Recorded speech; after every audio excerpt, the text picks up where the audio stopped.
I hope ni mzima wa afya kinoma noma. Sauti inosikika ya mawimbi ni official Mrs. Zedili, ama ukipenda Nise binti Mjusi utakoja kosea. Lakini bwana sio siri, kule TikTok unapatikana kama Zedi100. Ukinifollow comment zako utakoja kosea. Lakini nikwambie tu pale mjini YouTube kile kialama cha kengele ukikigusa na kwa mwanafamilia wa Dasaza Media, ambapo matukio yote tunayoyapata katika social media tunakuwa tunakupitisha moja kwa moja. Lakini leo sio siri, sitaki nikuchoshe sana, nakupa historia ya msanii maarufu sana hapa nchini Tanzania. Yani ni nyota wa muziki wa Bongo Flava, lakini mbali na Bongo Flava ni mfalme wa muziki wa mapiano. Kama unavyojua bwana, new generation sasa hivi wanapenda mambo sana ya mapiano Lakini huyu sio siri, si mwingine ni Mario. Sasa Mario jina lake kamili anaitwa Omari Ali Mwanga. Amezaliwa mwaka 1995 Disemba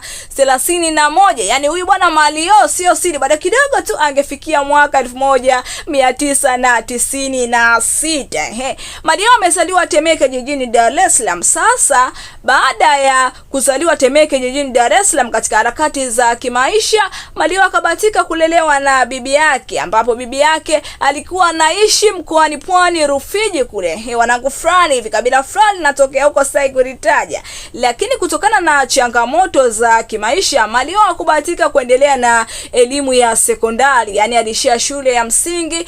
Hakuna binadamu ambaye ama mtu ambaye asiyependa kuendelea na elimu, lakini Mario akabahatika kuipata ile elimu ya msingi. Yani kama elimu ya msingi unajifunza, utajua kusoma, kuandika. Mungu si Asumani, ama Mwenyezi Mungu akijalia unaweza ukaendelea huko panapo majaliwa wa Mwenyezi Mungu. Lakini Mario katika harakati za kimaisha akajikuta anaangukia katika uzaji wa mamalishe, alimaarufu mama ntilia. Akauza sana pale, akapiga mishe sana, kutokana na unasaka tonge, imradi zile ndoto zako ambazo unazozipigania Mwenyezi Mungu anaweza akajalia ukafanikiwa mbele ya safari. Lakini mbali na kuwa kuuza pale mama ntilie, Mario pia akajifunza, yani alikuwa fundi garage pale, kutokana na mjomba yake alikuwa na garage, na ya kuona noma ama kuona ile kwamba kazi hii inafaa mtu fulani, kutokana na umri wangu mdogo, basi hivi nilivyokuwa hivi short fulani hivi nisijifunze garage, basi akajifunza garage. Lakini katika harakati za kujifunza garage, mara ya kwanza yani alipoingia studio tu, kama unavyojua studio wasanii wengine wanakuwa na vile kiherehere cha kwenda rasmi kuimba muziki, yeye akaanza kuwa mtunzi wa nyimbo. Yani huyu alikuwa songwriter, ambapo aliwaandikia wasanii wengi maarufu sana hapa nchini Tanzania. Lakini mbali na Tanzania wanajulikana sana Afrika Mashariki. Si mwingine ni Christian Bella. Aliandika nyimbo ya Christian Bella Pambe, ilifanya vizuri ama ilifanya poa kabisa. Lakini mbali na hiyo aliandika nyimbo ya Nandi ambayo inaitwa Wasikudanganye. Mbali na nyimbo ya Nandi aliandika nyimbo na Mpapapa. Sio siri bwana, nikukumbushe nyuma, kipindi cha nyuma, hii nyimbo walikuwa sana wanaipenda, high percentage, yani walikuwa wanaipenda watoto bwana. Hii nyimbo ikipigwa sehemu yoyote watoto wanaishadadia kinoma noma. Mbali na watoto, vijana na wazee pia walikuwa wanaipenda. Lakini nyimbo bwana ameimba Gidimani, yani mwandishi wa nyimbo hii ni Mario, lakini ambaye aliimba ni Gidimani. Lakini mbali na nyimbo hiyo aliandika nyimbo na Bembea. Nyimbo hii bwana, msanii ambaye aliimba nyimbo hii anaitwa Dito 3. Sasa tukija katika harakati za kimuziki, kwamba Mario aliingia katika muziki kuimba rasmi mwaka gani? Mario aliingia katika aliingia rasmi katika tasnia ya muziki na yeye kuwa msanii rasmi mwaka 2017. Kama unavyojua bwana, msanii bwana ukiingia rasmi katika tasnia ya muziki unakuwa na kiu kile cha kuanza kuimba nyimbo yake ya kwanza ambayo aloimba Mario. Mbali tusizungumzie zile nyimbo alizoanza kuzitunga, yani nyimbo alizoanza kuziimba yeye, nyimbo yake ya kwanza inaitwa Da Kugumu. Mimi sijui yani sio siri Mario nyimbo kwa nini aliandika Da Kugumu, lakini nikikupitisha kidogo, nikukupa historia kwamba Mario alipokuja Dar es Salaam akaanza na maisha kama unavyojua bwana, Dar es Salaam ukija kichwa unapigwa zameni, kwa sababu Dar es Salaam kila mtu ana harakati zake za kimaisha. Lakini ukipata harakati zako Dar es Salaam, unaona maisha ni rahisi sana, kwa sababu kila kitu bwana kina gharama yake. Lakini mbali na hiyo bwana, Mario alianza kutoa zile nyimbo mfululizo kama pale nyimbo yake nyingine inaitwa Raha, ilifanya poa sana kipindi cha nyuma. Lakini mbali na hiyo inatosha, nyingine Asante, kuna nyingine Chibonge. Lakini mbali na Chibonge Dear X, sasa hapa katika Dear X hapa high percentage ya vijana ama wazee, hata tukizungumzia tuseme in general kwamba watu wengi wanateswa kuhusiana na mapenzi. Mario akaelezea kuhusu Dear X. Kama unavyojua Dear X bwana, wengine wakiachana wanakuwa wanagombana, lakini bwana bila yeye ana Mario akatupitisha moja kwa moja kwa Dear X. Mbali na nyimbo hiyo ya Dear X, nyimbo nyingine Bia Tamu. Mbali na Bia Tamu alitoa nyimbo nyingine ambayo inaitwa Miamo. Nyimbo hii ilifanya sana kipindi cha nyuma. Lakini mbali na nyimbo hiyo alitoa pale Naogopa.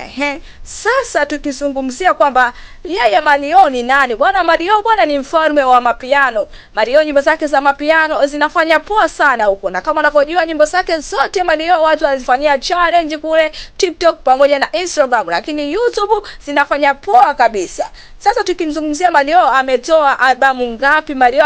Baadhi albamu ambazo alizitoa Mario, kuna Kids You Know ambayo hii bwana alitoa 2022. Mbali na albamu hiyo, albamu nyingine inaitwa Goldsani ambayo alitoa mwaka 2024.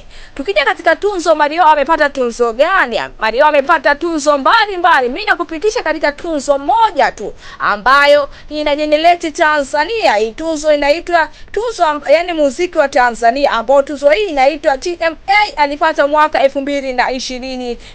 Tukizungumzia tunzo hii, wasanii wengi wa Tanzania wameipata sana tunzo hii. Yani ukifanya vyema katika tasnia ya muziki unapata tunzo, na baadhi ya tunzo ambazo utakazopata ukifanya vyema ni hii ya TMA.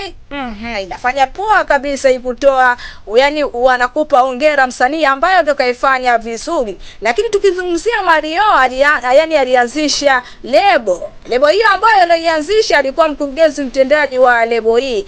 Lebo ambayo inaitwa Bad National Company Limited, ambayo inafanya poa kabisa na watu wengi wanaijua kabisa. Tukimzungumzia Mario ni most streamed ambaye anajulikana sana TZ, yani nchi ya Tanzania pamoja na East Africa. Kama unavyojua bwana, East Africa imebeba nchi kibao. Tukizungumzia pale Tanzania yenyewe, Kenya, Uganda, Rwanda na Burundi, yani imebeba nchi 5 za nguvu kabisa.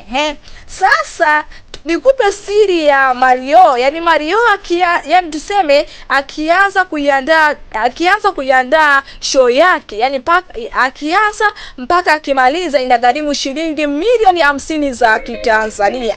Tuzungumzie tu katika reality, katika maisha ambayo yalotokea Mario mwanzo na sasa hivi. Ujue kwamba katika maisha bwana, ukipambana Mwenyezi Mungu anaweza kujalia. Mario kipindi cha nyuma alikuwa ni mtu fulani hivi ambaye anapitia changamoto za kimaisha, lakini kwa sasa hivi ni mtu ambaye anajulikana sana hapa nchini Tanzania, lakini mbali na Tanzania, East Africa. Lakini mbali na East Africa, nchi za wenzetu kidogo huko wanamjua fulani hivi. Sasa tukizungumzia katika maisha halisi ya Mario, sasa hivi Mario bwana yupo katika penzi kidani poa, ambaye ameangukia penzi na mtoto wa Kajala, si mwingine ni Paula, ambaye nikukumbusha kidogo nyuma hapa, Paula alikuwa ni msanii, ni mchumba ama mbebe wa msanii ambaye alikuwa katika lebo ya WCB, si mwingine Rayvanny. Lakini sasa hivi ni msanii ambaye anajitegemea mwenyewe, hayupo katika lebo ya WCB. Lakini huyu bwana Paula na Mario sasa hivi yani Paula ni mama, Mario ni baba. Wana mtoto pale anaitwa Amara, ambaye katika birthday yake, yani birthday party, walikuwa na nguo fulani hivi ambazo walizivaa wasanii wengi walivaa, akiwemo pale bibi yake, yani bibi Amara huyu Kajala alivaa. Lakini mbali na hivyo alikuwepo na babu yake, si mwingine Harmonize, alivaa vazi hili. Lakini mbali na huyo na baba mwenyewe baba mwenyewe Mario alivaa vazi hili. Vazi hilo lilikuwa ni vazi gani? Vazi hili lilikuwa kama la jumpsuit fulani hivi la jinsi. Ukizungumzia bwana ile party ya birthday, yani birthday party ya Amara, mtoto wa Mario pamoja na Paula, ilifanya vyema kabisa katika social media, huko zilitrend sana. Tukizungumzia social media pale kuna TikTok, Instagram, YouTube pamoja kule na Facebook, ilifanya poa kabisa. Mimi ninachokwambia bwana, endelea kusubscribe Dasaza Media kwa sababu information kama hizi zinakuwa na kupitisha moja kwa moja. Nikukumbushe tu kule TikTok unapatikana kama Z160. Follow, comment zako utakuwa hujakosea. Mimi nitakuwa nakuletea mambo yaliyopamba moto, lakini jina langu rasmi official Mrs. Zedili ama kipenda Nite binti Mnyusi, sauti ya kinanda kabisa. Mpaka wakati mwingine, panapo majaliwa Mwenyezi Mungu.